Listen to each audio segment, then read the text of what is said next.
Hello दोस्तों, स्वागत है आप लोगों का आप ही के चैनल एग्ज़ाम भैया में।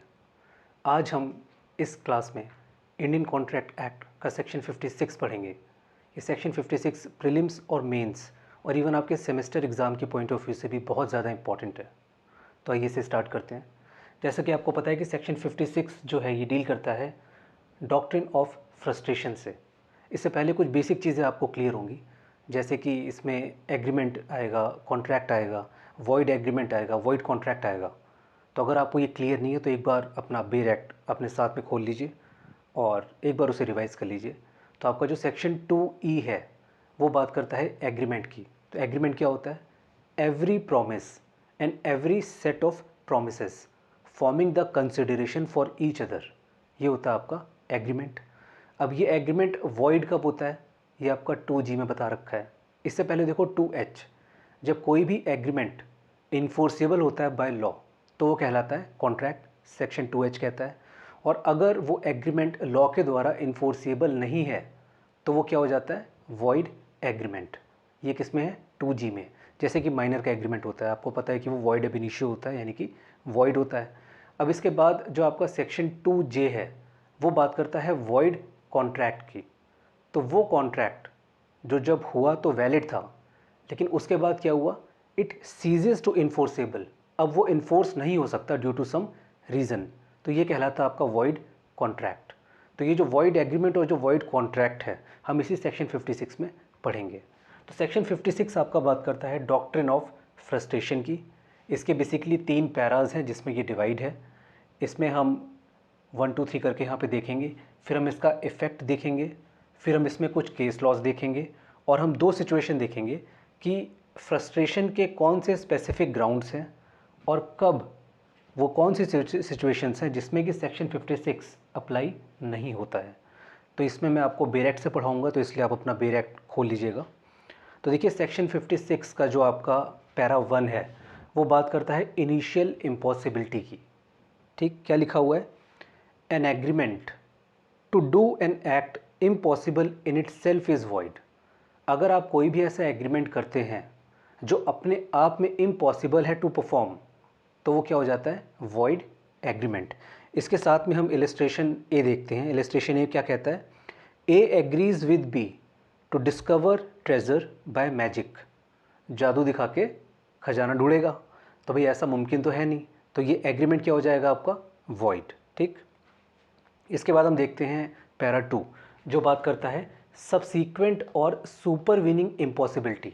इसका मतलब कि जब कॉन्ट्रैक्ट हुआ था तब तक वो वैलिड था, वो परफॉर्म हो सकता था, लेकिन अब कुछ ऐसी सुपरवीनिंग इम्पॉसिबिलिटी आ गई है ना, कुछ सबसीक्वेंट इम्पॉसिबिलिटीज़ आ गई कि अब वो कॉन्ट्रैक्ट हम परफॉर्म नहीं कर सकते। तो देखिए पैरा 2 आपका क्या कहता है? लिखा है कि a contract to do an act, किसी एक्ट को करने के लिए कॉन्ट्रैक्ट किया था, which after the contract is made, जो कि कॉन्ट्रैक्ट के बनने के बाद बिकम्स इम्पॉसिबल। क्या हो गया वो? इम्पॉसिबल। और by reason of some event which the promisor could not prevent, या कुछ ऐसे रीज़न, कुछ ऐसे कारण हुए जिसे प्रोमिसर खुद प्रिवेंट नहीं कर सकता था, वो क्या हो गया? अनलॉफुल। तो वो हो जाएगा becomes void when the act becomes impossible और अनलॉफुल। तो कॉन्ट्रैक्ट के लिए जो आपने एक एग्रीमेंट किया था उसमें जो चीज़ें थीं, अगर वो इम्पॉसिबल टू परफॉर्म या अनलॉफुल हो जाती हैं तो वो कॉन्ट्रैक्ट क्या होगा आपका? फ्रस्ट्रेट हो जाएगा। ठीक है, तो ये बात करता है सबसीक्वेंट या सुपरवीनिंग इम्पॉसिबिलिटी की। अब हम पैरा 3 देखते हैं। इसका पैरा 3 क्या बात करता है? ये कहता है कि compensation for loss through non performance of act known to be impossible और अनलॉफुल। एक पार्टी को पहले से ही पता था कि ये जो कॉन्ट्रैक्ट है ये इम्पॉसिबल टू परफॉर्म है या अनलॉफुल हो गया है टू परफॉर्म, तो ऐसे में वो जो पार्टी है जिसको पता था वो कॉम्पनसेट करेगी दूसरी पार्टी को। आइए अंदर देखते हैं। लिखा है कि where one person has promised to do something, एक व्यक्ति ने प्रॉमिस किया कि वो कुछ करेगा, विच ही न्यू, जो वो जानता था, और with reasonable diligence might have known, थोड़ी बहुत मेहनत करके वो जान सकता था, and which the promisee did not know, यानी कि प्रॉमिसर जानता था लेकिन प्रॉमिसी बिल्कुल नहीं जानता था। टू बी इम्पॉसिबल और अनलॉफुल, तो जो प्रॉमिसर जानता था क्या? उस एक्ट के बारे में जो कि इम्पॉसिबल है या अनलॉफुल है टू परफॉर्म, तो ऐसे में such promiser must make compensation to such promisee for any loss which such promisee sustain through the non performance of the promise. भाई प्रॉमिसर को पहले से पता था कि मैं ये परफॉर्म नहीं कर पाऊंगा प्रॉमिस, तो ऐसे में जो प्रॉमिसर है वो कॉम्पनसेट करेगा किसे, प्रॉमिसी को। इसका इलस्ट्रेशन हम देखते हैं। आप इसका इलस्ट्रेशन देखिएगा। सी में क्या लिखा हुआ है, A contracts to marry B being already married to C. A ने कहा कि मैं बी से शादी करूंगा, लेकिन ए की पहले से ही शादी हो रखी है सी के साथ। And being forbidden by the law to which he is subject to practise polygamy. और लॉ कहता है कि भैया पॉलीगैमी नहीं कर सकते, ऑलरेडी शादीशुदा हो तो दूसरी शादी कैसे करोगे। A must make compensation to B for the loss cause to her by the non performance of his promise. तो ऐसे में ए जो है वो ऑलरेडी जानता था कि वो शादीशुदा है, और लॉ भी कहता है कि वो दूसरी शादी नहीं कर सकता, तो ऐसे में ए बी को कॉम्पनसेट करेगा। ठीक, एक और इलस्ट्रेशन बी था वो भी देख लेते हैं। लिखा A and B contract to marry each other. तो भाई शादी करने के लिए कॉन्ट्रैक्ट किया, ये बिल्कुल वैलिड है, यानी कि 2H में फॉल करेगा। Before the time fixed for the marriage, लेकिन जब शादी का टाइम फिक्स हो पाता उससे पहले क्या हुआ, ए जो है वो पागल हो गया है ना, लकी पर्सन, तो कॉन्ट्रैक्ट ऐसे में क्या हो जाएगा, वॉइड हो जाएगा। तो वॉइड कॉन्ट्रैक्ट मैंने आपको बताया था कि 2J क्या कहता है कि कोई भी ऐसा contract which ceases to enforceable, यानी कि जब वो बना तो वो इन्फोर्सेबल था, लेकिन अब वो इन्फोर्स नहीं हो पा रहा है ड्यू टू सम रीज़न। तो वो सम रीज़न यहाँ पे क्या था, ए पागल हो गया था शादी से पहले ही, है ना, हो सकता है खुशी के मारे पागल हो गया हो, तो इसीलिए यहाँ पे क्या हो जाएगा, कॉन्ट्रैक्ट आपका वॉइड। अब देखिए यहाँ पे एक और सिचुएशन याद रखिएगा, ये आपका किस में फॉल करेगा, 2 वाले में, है ना, सब्सिक्वेंट है सुपरवीनिंग इम्पॉसिबिलिटी। अब मान लो कि शादी का जो कॉन्ट्रैक्ट हो रहा था, ए उस कॉन्ट्रैक्ट से पहले ही पागल था, ठीक है, तो अब ऐसे में जो कॉन्ट्रैक्ट है किस में फॉल करेगा, ये यहाँ फॉल करेगा, क्योंकि ऑलरेडी वो चीज़ क्या थी, वॉइड हो रखी थी। ठीक है, इसमें आप एक और इलस्ट्रेशन देख लीजिए, इलस्ट्रेशन डी दे रखा और इलस्ट्रेशन ई दे रखा है। डी में लिखा है कि A contracts to take in cargo for B at foreign port. ठीक, कि ए ने कॉन्ट्रैक्ट किया कि भाई बी जो मैं तुम्हारा सामान है वो फॉरेन पोर्ट पे ले जाके छोड़ दूंगा। ए की जो गवर्नमेंट है afterwards declare war against the country in which the port is situated. तो जहाँ पे पोर्ट सिचुएटेड था, ए जिस देश में रहता था वहाँ की सरकार ने वॉर डिक्लेयर कर दिया। The contract becomes void when the war is declared. तो जब वॉर डिक्लेयर हो गया तो कॉन्ट्रैक्ट क्या हो गया, वॉइड। यहाँ पे हम इस चीज़ को देख सकते हैं। ठीक है, और ये किस में फॉल करेगा फिर, बी वाले में। ठीक, एक इलस्ट्रेशन लास्ट है ई, ये देखते हैं। लिखा है A contracts to act at a theatre for 6 months in consideration of a sum paid in advance by B. A ने बोला कि भाई मैं आपके थिएटर में परफॉर्म करूंगा 6 months तक के लिए, और जो एक कंसिडरेशन था, एक अमाउंट था, वो उसको दिया जा चुका था इन एडवांस। कई ओकेजन पे ए जो था वो बीमार हुआ, जिसकी वजह से वो परफॉर्म नहीं कर पाया। लिखा है the contract to act on those occasions become void. तो जिन ओकेजन पे परफॉर्म नहीं कर पाया था उन ओकेजन पे वो कॉन्ट्रैक्ट क्या हो जाएगा, वॉइड, यानी कि ये पैरा 2 में फॉल करेगा, पैरा 1 में नहीं। ठीक, और यहाँ पे किस में फॉल करेगा, इनकैपेसिटी ऑफ पार्टी में। फाइन, अब हम इसको थोड़ा सा और डिटेल में देखते हैं। तो देखिए हमने इसमें क्या है कि सेक्शन 56 में हमने देखा कि इनिशियल इम्पॉसिबिलिटी की बात करता है। यहाँ पे क्या होता है, वॉइड एग्रीमेंट। जो पैरा 2 है वो बात करता है सब्सीक्वेंट या सुपरवीनिंग इम्पॉसिबिलिटी की। यहाँ पे क्या होता है आपका वॉइड कॉन्ट्रैक्ट। और यहाँ पे क्या है कि जो पार्टी है यानी कि जो प्रॉमिसर है, ही ऑलरेडी न्यू, या थोड़ी बहुत मेहनत करके वो जान सकता था कि जो वो एक्ट के लिए प्रॉमिस कर रहा है वो इम्पॉसिबल है या अनलॉफुल टू परफॉर्म है। ठीक, तो यहाँ पे क्या होगा, वो दूसरी पार्टी को कॉम्पनसेट करेगा for the loss which the other party has sustained due to the activity of या एक्ट ऑफ द प्रॉमिसर। अब देखिए इसका इफ़ेक्ट क्या होता है। इसका इफ़ेक्ट सबसे पहले क्या लिखा है कि कॉन्ट्रैक्ट आपका डिसॉल्व हो जाएगा, यानी कि अगर आपका डॉक्ट्रिन ऑफ फ्रस्ट्रेशन अप्लाई होगा तो जो कॉन्ट्रैक्ट दो पार्टीज़ के बीच में हो रखा था वो क्या हो जाएगा, डिसॉल्व। दूसरा लिखा है कॉन्ट्रैक्चुअल लायबिलिटी, फिर मैंने क्रॉस लगाया हुआ है, और आर्बिट्रेशन क्लॉज में मैंने राइट का साइन लगाया हुआ है। इसका मतलब क्या है कि जो कॉन्ट्रैक्चुअल लायबिलिटीज़ होती है दोनों पार्टीज़ की, when the contract is unable to perform, तो ऐसे में जो कॉन्ट्रैक्चुअल लायबिलिटी है दोनों पार्टीज़ की, जो ऑब्लिगेशंस हैं वो क्या हो जाते हैं, ख़त्म हो जाते हैं। लेकिन उस कॉन्ट्रैक्ट में अगर कोई आर्बिट्रेशन क्लॉज है तो वो ख़त्म नहीं होता, इस बात को याद रखिएगा, प्रीलिम्स के लिए भी इंपॉर्टेंट है। फिर लिखा है सेक्शन 65। सेक्शन 65 आपको पता है कि वॉइड कॉन्ट्रैक्ट से डील करता है। ये कहता है कि जब कॉन्ट्रैक्ट वॉइड हो जाता है तो जिस पार्टी ने कोई बेनिफिट ले रखे होते हैं तो वो बेनिफिट्स उसे उस दूसरी पार्टी को रिस्टोर करना होता है और या फिर उसको कॉम्पनसेट करना होता है। तो ये है सारे इफ़ेक्ट किसके, डॉक्ट्रिन ऑफ फ्रस्ट्रेशन के।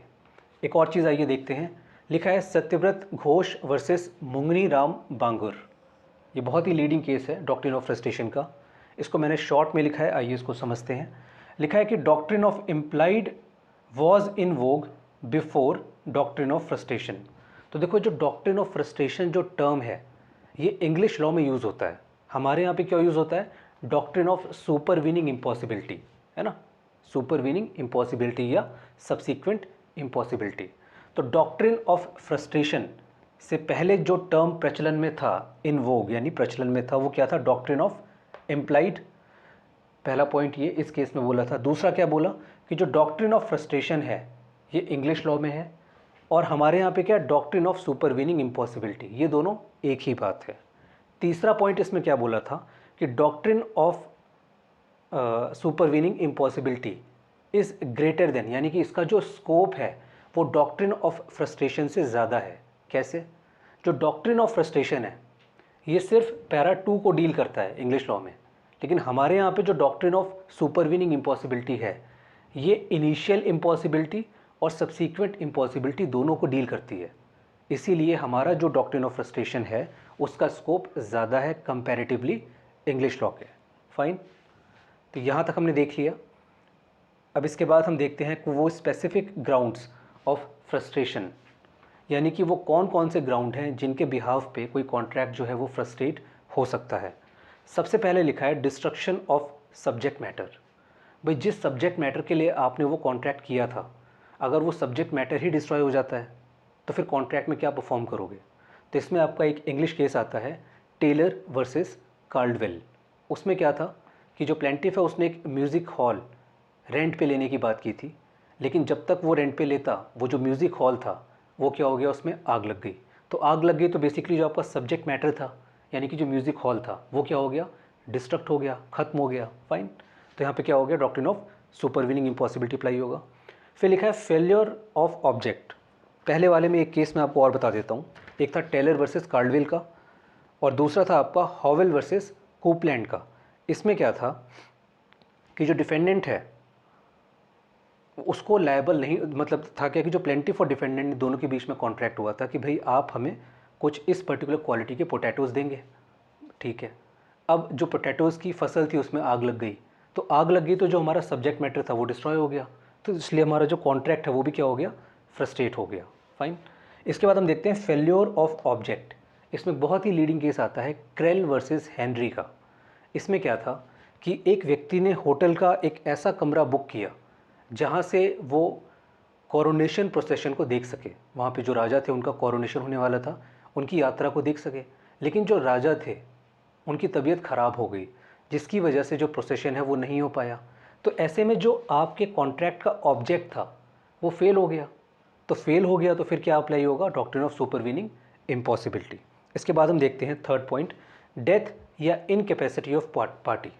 तो होता क्या है कि जहाँ पे पर्सनल परफॉर्मेंस की बात होती है कि भाई जो कॉन्ट्रैक्ट है वो यही व्यक्ति परफॉर्म करेगा, अगर ऐसे में उसकी डेथ हो जाती है तो भी क्या हो जाएगा, कॉन्ट्रैक्ट फ्रस्ट्रेट हो गया। या अगर वो इनकैपेबल हो जाता है परफॉर्म करने के लिए तो भी कॉन्ट्रैक्ट क्या होगा, फ्रस्ट्रेट हो जाएगा। अभी हमने इसमें एक जो इलस्ट्रेशन देखी थी कि ए ने जो एग्रीमेंट किया था कि मैं आपके म्यूज़िक हॉल में परफॉर्म करूँगा कुछ दिन और वो कुछ दिन अब्सेंट हो जाता है ना, तो वो वाली इलस्ट्रेशन यहाँ पे अप्लाई होगी। इसके बाद हम देखते हैं गवर्नमेंट या लेजिस्लेटिव इंटरवेंशन की।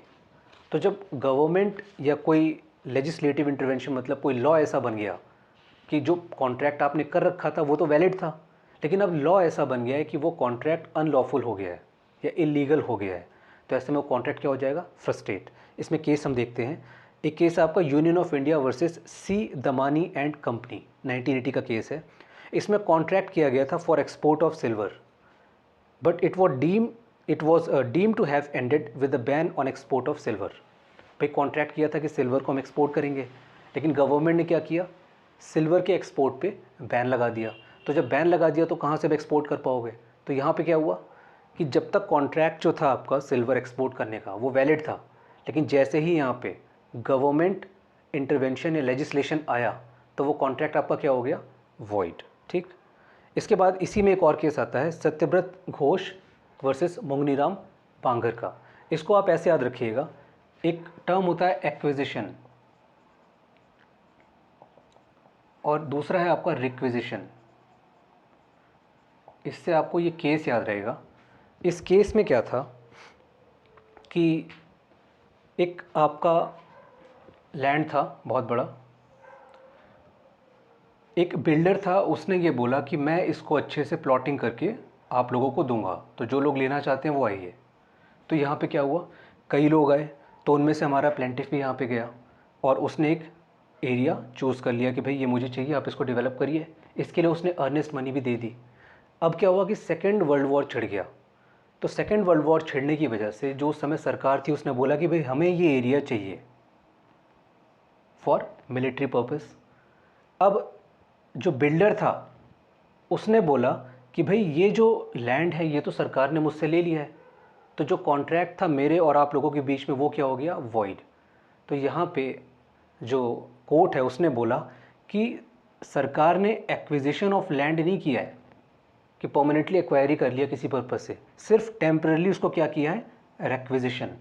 इसीलिए यहाँ पे ये वाला पॉइंट अप्लाई नहीं होगा, यानी कि इस पर्टिकुलर केस में कोर्ट ने बोला था कि डॉक्ट्रिन ऑफ फ्रस्ट्रेशन अप्लाई नहीं होगा। ठीक। इसके बाद लिखा है वॉर लाइक कंडीशंस, ये मैं आपको बता ही चुका हूँ। इसमें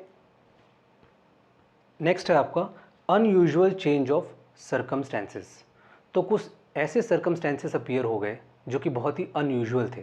तो इसमें आप वो वाला इलस्ट्रेशन डाल सकते हैं कि ए और बी ने कॉन्ट्रैक्ट किया था कि शादी करेंगे, लेकिन ये क्या हो गया, शादी की तारीख फिक्स होने से पहले ही पागल हो गया। तो ऐसे में जो कॉन्ट्रैक्ट हमारा क्या हो गया, void, doctrine of supervening impossibility. ठीक है। अब वो देखिए वो कौन से केसेस हैं जहाँ पे ये चीज़ कवर नहीं होती है, यानी कि डॉक्ट्रिन ऑफ फ्रस्ट्रेशन यहाँ पे अप्लाई नहीं होता है। पहला लिखा है कॉमर्शियल हार्डशिप। भाई आपने कॉन्ट्रैक्ट किया, बिजनेस कर रहे हो, थोड़ी बहुत दिक्कतें आती हैं, हार्डशिप आती हैं। अब उन हार्डशिप की वजह से अगर आप बोलो नहीं नहीं कॉन्ट्रैक्ट फ्रस्ट्रेट हो गया, तो ये तो बहुत गलत बात है। तो इसीलिए जो कॉमर्शियल हार्डशिप है, बिजनेस करने के दौरान जो आपको परेशानियाँ होती हैं, उन परेशानियों की वजह से आप ये नहीं कह सकते कि जो कॉन्ट्रैक्ट हमने किया था वो वॉइड हो जाएगा। ठीक है। इसमें केस याद रखना, Alopi Prasad and sons versus union of India. तो ये जो अलोपी प्रसाद हैं इसमें एंड सन्स, ये क्या थे, गवर्नमेंट एजेंट थे और ये जो आर्मी थी उसे घी सप्लाई करते थे। तो इन्होंने बोला कि सर वर्ल्ड वॉर सेकेंड छिड़ गया है, हमें भी चीज़ें महंगी मिल रही हैं, तो आप प्लीज़ हमारा जो रेट है उसको क्या कर दीजिए, रिवाइज़ कर दीजिए। लेकिन इस पर्टिकुलर चीज़ को लेके उनको कोई भी रिप्लाई नहीं मिला। इन लोगों ने घी देना बंद कर दिया, ये कहते हुए कि भाई डॉक्ट्रिन ऑफ फ्रस्ट्रेशन यहाँ पे अप्लाई होता है। लेकिन कोर्ट ने बोला कि नहीं, ये एक तरह का कॉमर्शियल हार्डशिप है। ठीक है। तो इसमें आप इसको देखिएगा, इसमें लिखा हुआ है कि merely because the procurement of the goods become difficult due to mill strike. भाई मिल की स्ट्राइक हो गई तो आपको वो सामान नहीं मिल पाया, और there is a rise in prices, आपने जिस चीज़ के लिए कॉन्ट्रैक्ट किया था बाद में उसके दाम बढ़ गए, और there is sudden depreciation of currency, currency की वैल्यू कम हो गई है, और person will not be able to earn expected profit. कि भाई जब कॉन्ट्रैक्ट किया था तब प्रॉफिट नज़र आ रहा था, अब उसके बाद नज़र नहीं आ रहा। तो ये सारी की सारी चीज़ें आपकी कॉमर्शियल हार्डशिप में आती हैं। इसकी वजह से जो कॉन्ट्रैक्ट है आपका वो वॉइड नहीं होगा। ठीक है। इसके बाद क्या लिखा है, सेल्फ इंड्यूस्ड, यानी कि आपकी खुद की गलती की वजह से अगर कॉन्ट्रैक्ट वॉइड हो जाता है तो यहाँ पे आपका doctrine of supervening impossibility apply नहीं होगा। लिखा है एक्ट ऑफ थर्ड पर्सन। यहाँ पे एक आता है आपका गंगा सरन वर्सेस रामचरण गोपाल का केस। इसमें क्या था कि एक सेलर है, एक बायर है और एक कॉटन की मिल है। इनको चाहिए कॉटन, इनसे चाहिए, और ये इससे लेते थे। तो इन दोनों के बीच में एग्रीमेंट हुआ था। इसने बोला सेलर ने कि जब तक मुझे इस मिल से कॉटन मिलेगा मैं आपको वो कॉटन सप्लाई करता रहूँगा। इन्होंने इनको कॉटन देना बंद कर दिया, इसने इसको देना बंद कर दिया, और इसने क्या बोला कि सर यहाँ तो डॉक्ट्रिन ऑफ फ्रस्ट्रेशन अप्लाई हो रहा है। लेकिन कोर्ट ने बोला कि नहीं, थर्ड पर्सन की वजह से अगर आप उस कॉन्ट्रैक्ट को फुलफ़िल नहीं कर पा रहे हैं तो यहाँ पे आपकी गलती है, यहाँ पे डॉक्ट्रिन ऑफ फ्रस्ट्रेशन अप्लाई नहीं होगा।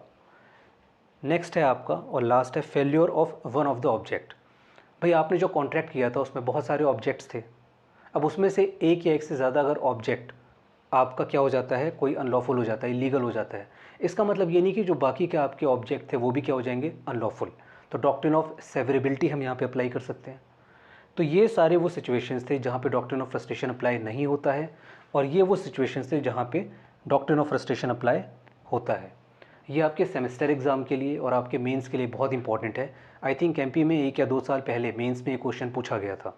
दिल्ली और हरियाणा में भी इस पे कॉन्सेप्चुअल क्वेश्चंस पूछे जाते हैं। तो इस लेक्चर को आपने अच्छे से समझ लिया होगा। अगर इसको लेके कोई भी डाउट है तो कमेंट बॉक्स में या हमारे टेलीग्राम चैनल पे आप ज़रूर पूछिएगा।